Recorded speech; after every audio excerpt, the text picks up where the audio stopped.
এই যে গুপ্ত হত্যার ব্যাপারটা আমি শঙ্কিত আছি। প্রতিদিন এই যে মোবাইলটাতে শত শত আমাকে যে বিশ্রী বকাবকি করে, কুৎসিত বকাবকি করে, এটা মানুষের পক্ষে আমি আর ধরি না এখন।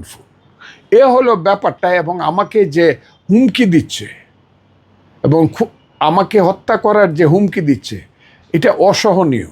ওইটার ব্যাপারে একটু চিন্তায় থাকি। এই যে কোনো আইন নাই, আদালত নাই, নাই। আমি আইনজীবী হিসাবে বলছি, আমি সিনিয়র অ্যাডভোকেট, কিন্তু বাংলাদেশে খুব বেশি সিনিয়র অ্যাডভোকেট নাই।